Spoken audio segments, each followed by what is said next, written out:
welcome to BlankSpace Podcast. I'm your host, Matt Blank. Today we're thrilled to have with us Noel Langub, a true artist in the world of beauty and transformation. Noel, thank you for joining us today. You're welcome. Thank you so much also. So, can you tell us about your journey growing up in the Philippines and how you discovered your passion for beauty and fashion? Actually, when I was a child, it's not truly my dream. And actually, my dream is to become a fashion designer. But since we cannot afford, because I came from a poor family, that's why I can't pursue my dream in the world of fashion. But because of my work hard and because of also with the support of my family, I finished my study and only the course that I took up is only the business administration. That's why I finished my degree and when I took my college, I started to learn about the fashion in the salon industry. So I visited Davao City 10 years ago, and I have my friend there who bring me to this kind of world. So he teach me how to do haircut, a lot of things about in the salon services. So by that, I learned a lot through my friends. So after that, I took up in C2, which is in the TESDA. So I finished that for almost 1 year and 6 months. So I already a NCO holder. That's and great. Yes. And when I talk of that, we have a lot of services which is doing haircut, different kinds of haircuts. So we learned that with our instructors and also about doing makeup. And in doing makeup, actually, it's a working experience. So in the past how many years, it's already I already developed my skills in doing makeup. So until now, I'm so happy and blessed that I have my um supporters and also I have a lot of clients, which is I'm always grab my services. That's fantastic. And what a journey, and I mean, you had to work hard and paid off. That's a big thing. And your education in business administration must have really helped, as far as management goes and the art involved too. Because you have to run the business and be an artist, which is two separate sides of the brain that do that. So, well, now you've built an incredible career with your own beauty salon. And when you got started, what did you do to make your salon unique? Actually, it makes myself makes unique because of our reputation is also the hope of beauty. The hope of beauty is I think it's more captivating to all the customers because we do um we do more things that can make our clients satisfied, especially in the hair services like doing hair color, hair rebonding, and etc. Okay. That's great. And your work often involves like dramatic transformations for people. Can you share a particularly memorable makeover story that showcases your power of your artistry? Actually, the most memorable thing is when I go in Singapore and when I go in Dubai. Because through my talents, through my skills, I don't really expect that because of my skills, I can do that makeup in international. So I'm so happy and blessed that God giving me that opportunity. So I think that is the most memorable because, it's a good opportunity for me to do my skill, to do makeup, especially international. So that's why I think that is one of the most memorable thing in my passion. That's great. Now, how does your work intersect with your involvement in the LGBTQ community? Actually, it makes involved in my LGBT community and because it gives them an inspiration, especially to the younger generation in my community. I am the LGBT president of my municipality, which is here in San Jose.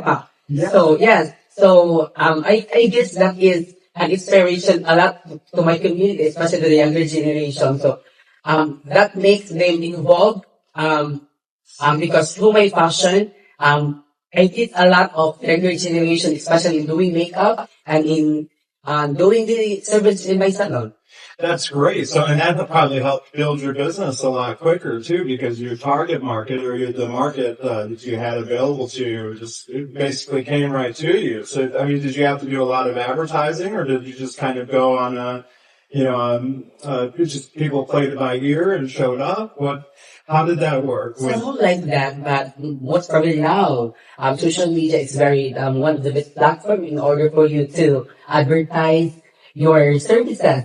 So I think because of the Facebook and Instagram and other social media, I think that is one of the most technique for me to advertise my services. So it gives me more clients to advertise, especially the satisfaction of my services. That makes sense. Yeah, absolutely.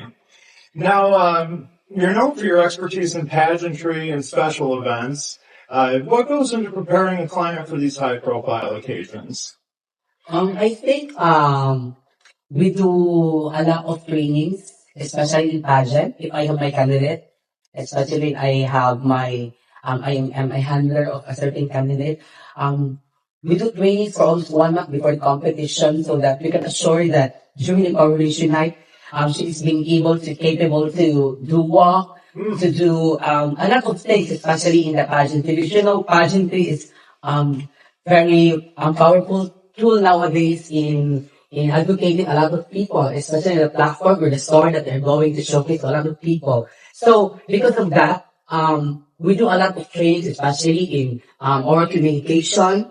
Because you know, in a pageant, it's a lot of there is a question and answer portion. So by doing that, to make the candidate can answer a lot of questions, so we have to do trainings. And of course, especially in doing makeup, we're doing trial makeup to make the candidate work looks comfortable and beautiful, especially in coronation night. Yeah, so it's a lot more than physical beauty that comes into it. It's about life aspirations and things such as that too, correct? Yes. Yes, sir. That's fantastic. That's great. Well, now, beyond makeup, you're also talented in costume design and styling. I mean, you have such a great sense of fashion. How do you approach creating a complete look for your clients? Actually, as I said a while ago, it's my dream to be a fashion designer. So even since when I was a child, I think it's my inner skill, so it's my inner talent that in doing designing costumes. So I think it's only my idea, an artistic idea, to do a lot of designs, especially in the costumes for a certain pageant or any events or any occasion. So that's why I'm happy and blessed because of my creation. So experience is a key factor in developing sort of Of course, that's one step-by-step factor. Of course, process. that's one factor. That's why I'm joining a lot of competition because in any competition you can encounter a lot of designers, you can encounter a lot of makeup artists. So by that you can be able to notice some techniques or some designs from other designers, from other makeup artists. By that it adds on your experience. And that's something I get into a little Yeah. later is about your networking capability too. I mean, that's outstanding as far as not only attracting customers online, but just, going to different events and meeting people in person and how, you start to build a network of people and friends that, really, makes it a mutually beneficial situation for other businesses too, even like, Tony Garcia with the Beanie videos. I mean, he's fantastic too. And, actually, just for the audience, I want to let them know that for my wife and I, our pre-wedding video, Noel was the makeup artist and stylist and the fashion designer for the entire event, and Tony Garcia actually was the videographer as well. One So friend. Actually, that's my college friends. yeah, Yes. that's great. And that's another key thing about going to school, right? I mean, because you meet a lot of like-minded people, and that kind of helps you in the future on the two. Now, and like I said, that leads into my next question. Now, you've built an impressive network in the beauty and entertainment industry. How has this contributed to your success? And what advice would you give to others looking to build similar connections? Actually, it makes me successful in the career that I've been choosing right now. It is because of my hard work and because of also of my passion. So because of the satisfied clients, so they help me to advertise my services, and because of earning money more, because of more clients. So it helps a lot, especially in the success that will where I am right now. And the best thing that I can be able to share to everyone is just focus in your dream, just um just do your best, especially in the field that you're being chosen. That's why you can be able to give satisfaction, especially in your work. Because that is the best thing that you can be able to um, give satisfaction to your client, especially in the business or in the field like this. Yeah, and I know that, especially in a lot of different industries and people, when they try to accomplish their dream, there's a lot of what we call in America naysayers. There's people that say, oh, that's never going to work, or you're pursuing the wrong thing. And you really have to tune that out, don't you? And just kind of go for the goal. Because otherwise, if you don't try, it's not going to happen. You do your best, and that's, yeah, I see what you're saying. That's excellent. Now, as both an artist and a business owner, how do you balance your creative passion with the demands of running a successful enterprise? I have my three staffs here. So if our services is in demand, so I'm so happy that I have my a lot of friends in the LGBT community, so I can be able to put them in my business, so and help them to do the services so that we can be able to cater a lot of customers. That's great. Yeah, yeah. So a lot of it is your team building too, like the team that you work with. Yes, I have my team. That's great. So, Noel, can you share with us some of the pros and cons of being openly, a transgender woman in your journey of success? What positives and negatives were there? What effects has it had on your career? I mean, I'm sure there must be some good things about it and some bad things about it. Did you ever experience like any sort of discrimination or anything like that? I mean, Actually, yes, of course. We can't deny the fact that we transgender or we the LGBT community, especially in the field that I've been chosen, we really encounter discrimination because of the gender that we are being chosen. But the fact that I'm always be true to myself, the fact that I'm always think positive. So I really don't mind this discrimination as long as I know that I do respect I do respect and give respect other people also. And I will always be kind and generous to other people. So that's the best thing that I will always go to with my life today. So I really don't mind the discrimination as long as I am happy and contented with my life today. let it run off like rainwater, right? That's it. You just don't care. That's what you have to do. Actually, one of the best things that I can be able to educate with people who are always discriminating at is I always teach them the real value of us, the real value of being a homosexual or being a gay, because we as of now, the LGBT is very in demand nowadays in our community because we give color, we give laughter, we give fashion and color to our community. So I think that's very helpful nowadays in our community. So there's nothing wrong with us. There's nothing wrong with the gender you're being chosen. Absolutely, and that's interesting. So one of the positives I would imagine would be that also a lot of other transgender people would feel more comfortable coming to you for your work and your talents. Yes, of course. Because even though we are transgender, we can also do a lot of things, especially in the field that we've been choosing right now. So that the skills or the talents of other gender, we can also do that. And Absolutely. so that's why I always teach to my staff, especially here in my salon, that don't bother them, don't bind them, the description don't bind them. As long as you can do good things and you can give services to your clients and you can give satisfaction, then it's okay. There's nothing wrong with that. Yeah, in fact, that's fantastic. That's very cool. So, I mean, and that's another thing that kind of leads into my next question is in the Philippines, it's much more widely accepted now than it was. I mean, is there less discrimination you notice nowadays than there was, say, 20 years ago?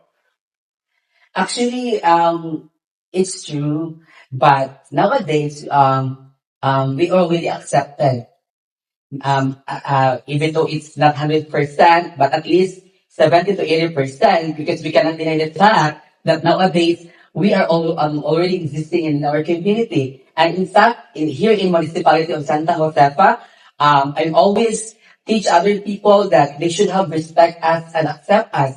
And I'm very much thankful with our LGU here in municipality because they gave us the organization. So as of now, we are on the under the registration so that in the DOLE, so that we can be able to, our LGU will recognize us and they give us an exact fund yearly, so that whatever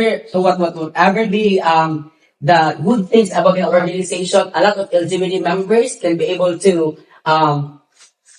satisfy or can be able to receive a lot of services, or what we call this one, Like benefits and things like that you couldn't something like that before. also. Yeah, well, that's fantastic. Or especially it also give them a fund for education, especially in the college, in the younger generation of the LGBT.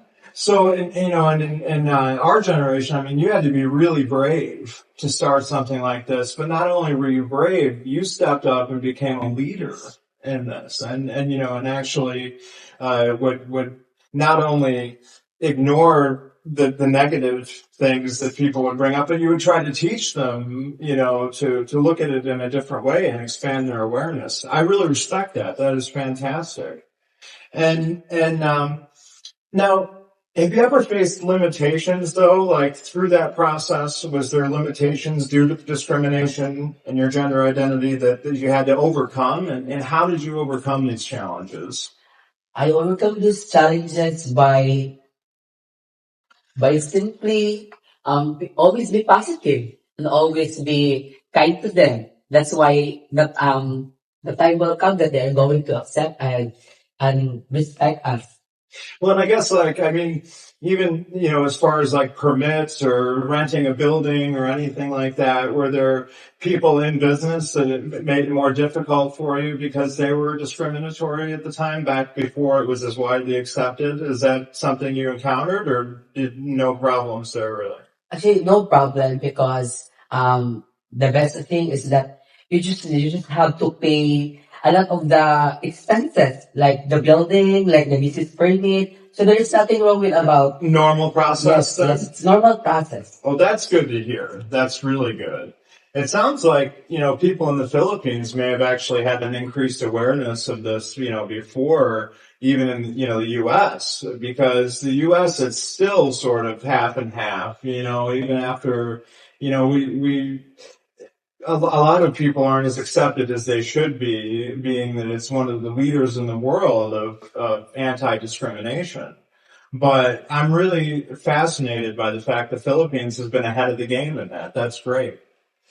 So on the flip side, do you feel your identity has had in some ways, made your success easier? Like particularly in relating to servicing LGBTQ communities, like I've said, but also, how has it affected your business compared to other similar services in the area? Actually, it's fine. It's okay. I really don't mind whatever be my identity or whatever my gender, because I know that I can handle it, and I know that I can make my customer satisfied. So Well, I guess what I mean is it's like, because because you were a leader in the community, you were able to relate to a lot of people who were encountering similar issues. And did that help your business grow faster and in a sort of a more comfortable way? maybe it's helped my business more grow because of the connection. Yeah, the Yes, networking. the connection of my friends or even my members in our organization. I have a lot of friends also here in our municipality. Some businesswoman um is my friend, so that makes them connections to make grow and income here in my business. That's great. That's great. So you had a lot of outside support too, which helps. That's interesting. So now looking to the future, what's What's next for you in your business? I mean, are there any exciting projects or goals that you're working on or that we're working towards at the moment? Like, what's your overall goal in the life of this industry? Actually, my overall goal is to make this more grow or to make this bigger because I am planning to build another one building for my gowns, my tuxedos, and So incorporating other aspects of your business into their own individual businesses, and that's how the most successful people make it too. It's they provide businesses for the needs of their other businesses, and then it's a self-feeding process, self-growing. That's smart. That's the way to do it right there. So Noel, it's been an absolute pleasure having you on the show, and I really appreciate you doing this interview. Your story is truly inspiring, and the work you do is transforming lives in more ways than one. I mean, the way people feel when you get done working with them, it's like they're on top. They went from being an average person to being like a supermodel, and you bring that feeling to them, and increasing their confidence, and I have a lot of respect for that too, and it's just, I got to thank you for sharing your journey with us today. thank you so much, sir. Absolutely. Well, and there you have it, folks. Noel is a true artist of transformation, reminding us all that the power of beauty, both inside and out. And until next time, this is Matt Blank from BlankSpace Podcast. Everybody stay fabulous.